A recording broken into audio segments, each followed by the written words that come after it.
Hebrew చూసాం కదా. ఇప్పుడు సామెతలు చూద్దాం. సామెతలు 3,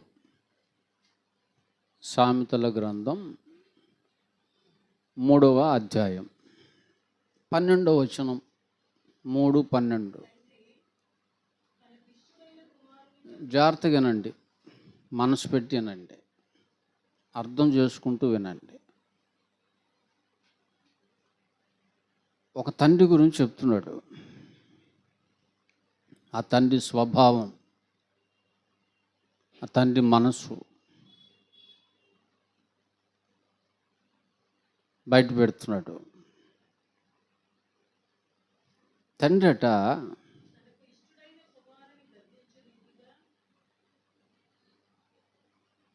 అందరినీ గర్దించాడట. 4 పిల్లలు ఉన్నారనుకోండి. ఈ 4లో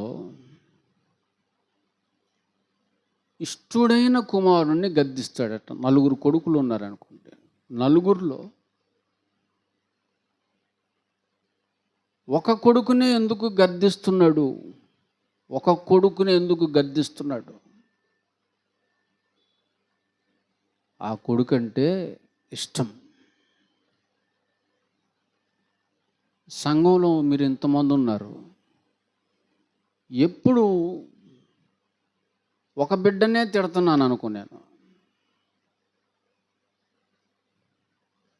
పురుషుల్లోనైనా స్త్రీలలోనైనా ఎప్పుడు ఒకళ్ళనే తిడుతున్నాను అనుకో.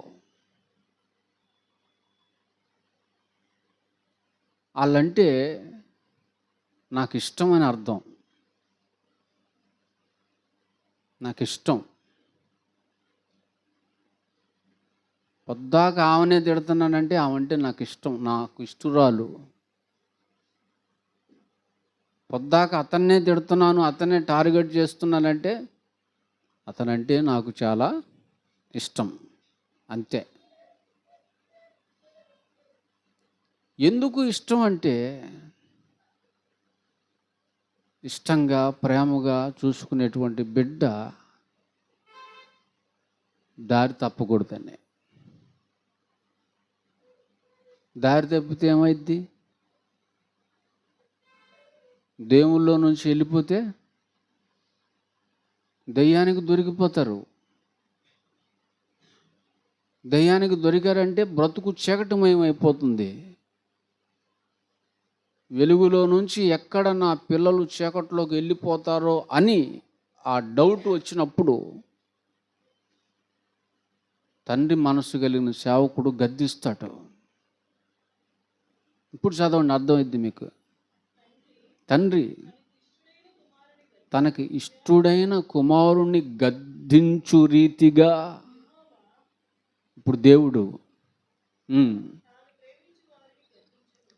ఎవరినైతే ఆయన ప్రేమిస్తాడో వారిని గద్దిస్తాడు. ఇప్పుడు దేవుడు అందరినీ ప్రేమిస్తాడా? ప్రేమిస్తాడు. ప్రేమించిన ఆయన ఏం చేస్తాడు? గద్దిస్తాడు. ఎలా గద్దిస్తాడు? వాక్యము ద్వారా. వాక్యం ఎక్కడుంది? సేవకుని నోట ఉంది. అంటే సేవకుని నోట నుండి ఒక గద్దింపు వస్తుందంటే అది ఎవరు గద్దిస్తున్నట్టు?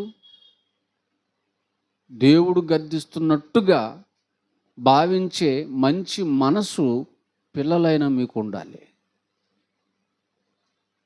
పిల్లలైన మీకు ఆ మనసు ఉండాలి. వెంటనే మీకు అర్థం కావాల్సింది ఏంటో తెలుసా?